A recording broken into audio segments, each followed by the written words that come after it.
So in this video, I want to talk about the great purge of Russian officers. And there's something really amazing here. And I think I've organized it in a pretty significant way. It hurt my head trying to get this together, but I think it'll flow the way that I put it together. Okay, so let's start here with tender.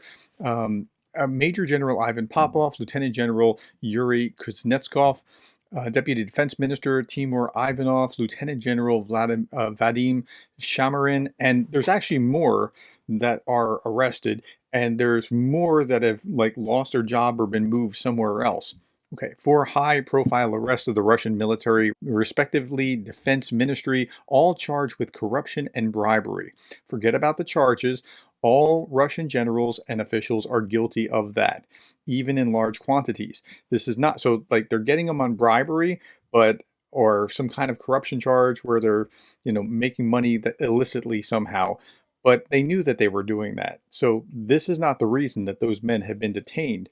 This is a purge, and the reasons can all be attributed to those men that have been a severe problem for the Putin regime. Something is cooking again in Moscow. It's obvious that there is a huge power play going on. Shoigu's transfer to the Security Council is just another sign that there is a modification of the power structure in Russia going on. I think they're onto something with that statement. We're going to look at this article from The Guardian as kind of the basis, and then I'll give you the updates of what's happening with each of these men.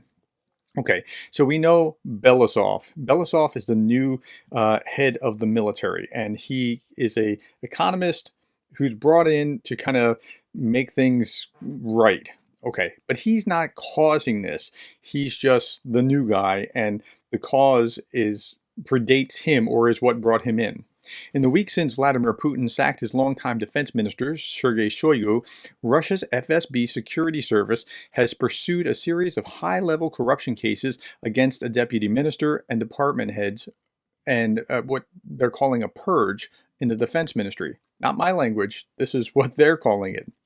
Andrei Belousov, the technocrat economist appointed to replace Shoigu, has a mandate to reduce corruption. That's true. But former defense and Kremlin officials, ex-officers and foreign observers, have said it was likely the exit of Shoigu and the loss of his protection that has allowed the FSB to take down powerful officials in a power struggle that could have knock-on effects for how Russia fights the war in Ukraine. Now, that could be good or bad, and I'll talk about that near the end. Is this actually creating such instability in the military that it's a good thing for Ukraine, or is it actually getting rid of the corruption that's going to be bad for Ukraine and good for Russia?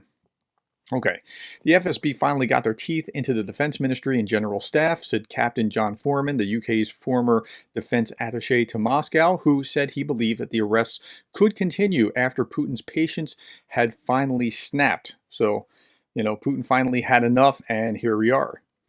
Shoigu and Gerasimov provided a buffer, but now Putin decided that he had to do something. Shoigu and Gerasimov have come under fire from pro-war advocates for the military setbacks and their failure to eradicate pervasive corruption within the armed forces. So the really hawkish pro-Russia winning voices have been upset with these guys as well, which is interesting. Interagency rivalries run deep in Russia, and Shoigu's ouster may have given investigators in the FSB and investigative committee an opportunity to dust off criminal cases against the top brass. It's the dream of any investigator to put real-life Deputy Minister of Defense in prison. It's cool. It's the dream of a lifetime, said one former Kremlin official. You get new epaulets for that, a promotion, some kind of award. You can earn a reputation for that you have done this sort of thing. But the official added, he said it was unlikely the corruption cases were being initiated by the Kremlin itself. It's not coming from the top, but from the rivals trying to please the top, and that makes sense in an authoritarian regime.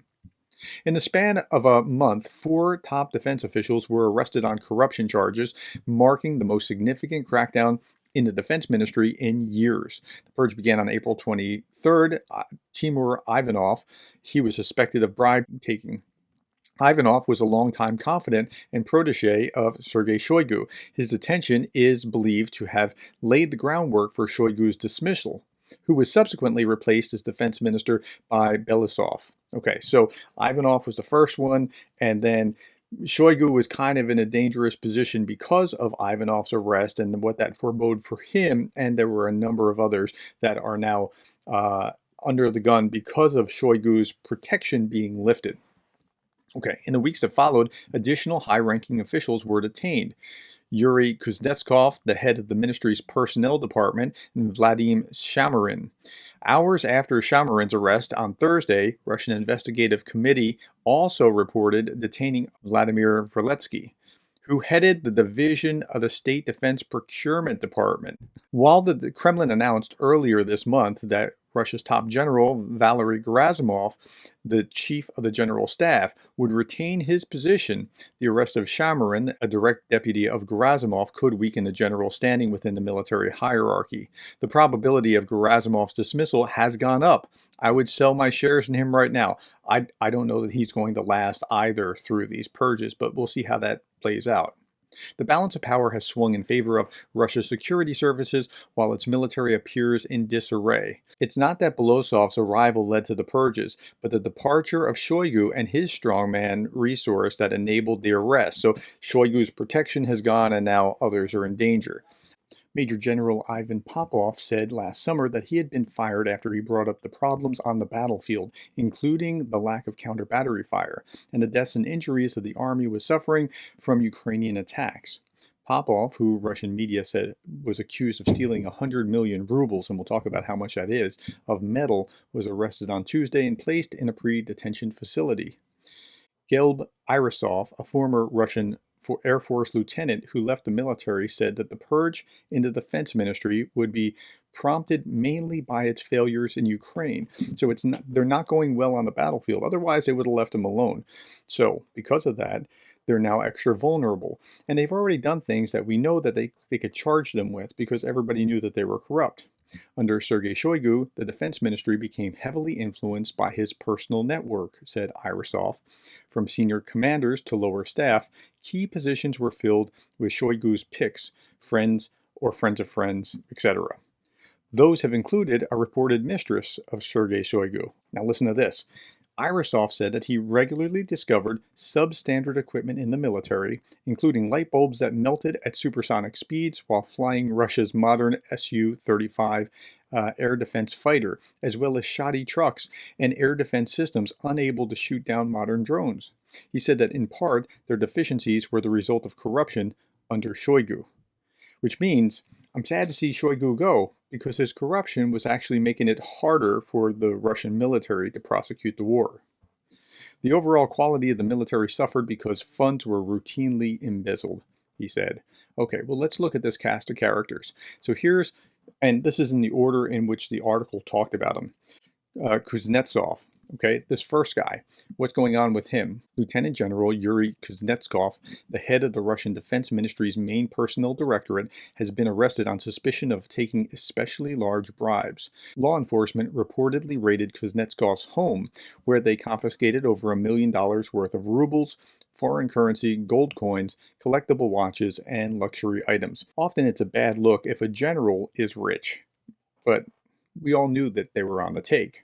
Purges in Russia, Lieutenant General Yuri Kuznetsov was dragged out of bed from his own house in the middle of the night by military counterintelligence officers wearing balaclavas. Sounds like something special is brewing. This was about a week ago. Okay, let's talk about Lieutenant General Vadim Shamarin. This guy has really been on the take. Now, this is in Pravda.ru. According to the Kommersant newspaper, Shamarin is involved in the fraud case. It was also said that he was suspected of receiving a bribe on an especially large scale. He faces up to 15 years in prison under Part 6 of Article 290 of the Criminal Code. Okay, so what's actually going on here?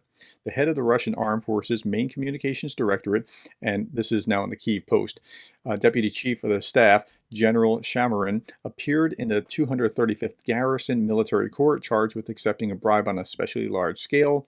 He was found guilty of 2 counts of large-scale fraud totaling about 6.7 billion rubles. That's 750 million.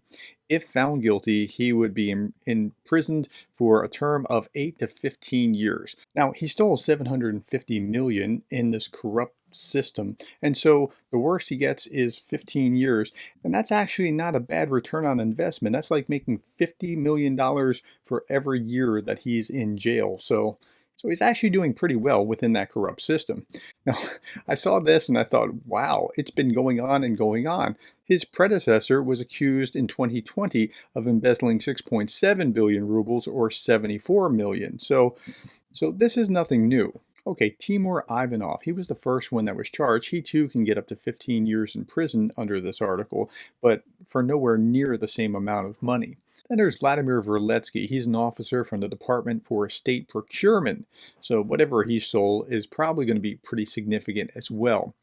Then you have this guy. This is Ivan Popov. And Popov is actually the first one of these characters that I have some respect for in the sense that he's actually a pretty significant military guy as far as being upset for the right reasons. Yes, he took a bribe or is involved in some corruption, but look, so this was just a few days ago. Former commander of the 58th Army, Major General Popov, appeared in court contemptuously smiling and laughing.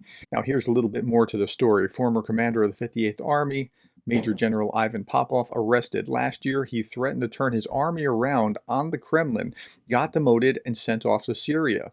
Arrested in Moscow on May 17th after refusing for months to sign his resignation. But look at what he's saying here. Called things by their proper names, forced attention on the most important tragedy of modern war, the absence of counter-battery warfare, absence of artillery, reconnaissance stations, and massive sheep's death of our brethren from the enemy's artillery. Like, this is what he was talking about. This is why they're upset with him. But they also got him on corruption. So it's not like he's not also corrupt as well. According to the investigative committee, Major General Ivan Popov is involved in the theft of 2,000 tons of metal products for the construction of fortifications in the Zaporizhia direction for 130 million rubles. Well, what is that exactly? So he made just less than 1.5 million US dollars. But it's really probably not that. It's really probably speaking to power. That's my estimation. And when I look at this, it reminds me of Al Capone, because Al Capone was a mobster in the 1930s in the United States, and he was notorious, and they were trying to take him down, and they finally got him for what? Tax evasion. Well, that's the kind of way that they're prosecuting these generals here, because they know that they're corrupt, and so they're just going after the corruption when they want to purge. And the huge irony of all this is according to the BBC. Remember Yevgeny Prigozhin? A year ago, the leader of the Wagner mercenary group has publicly criticized military chiefs. He accused senior officials of incompetence and corruption and blamed them for failures on the battlefield in Ukraine. Prigozhin had focused his ire particularly on Sergei Shoigu and Valery Gerasimov. He had demanded that they be replaced.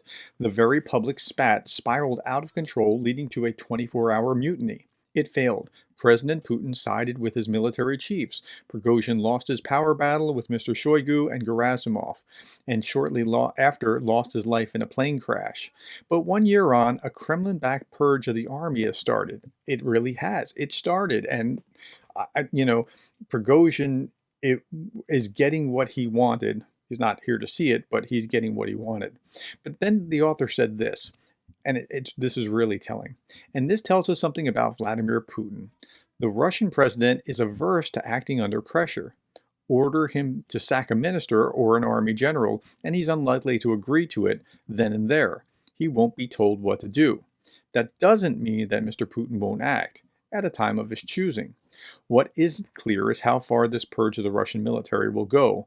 How many more senior figures will end up behind bars?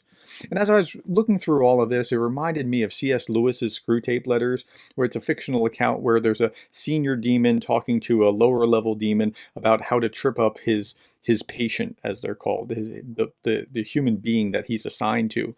But the demons they're not getting along or helping each other. They're eating each other, right?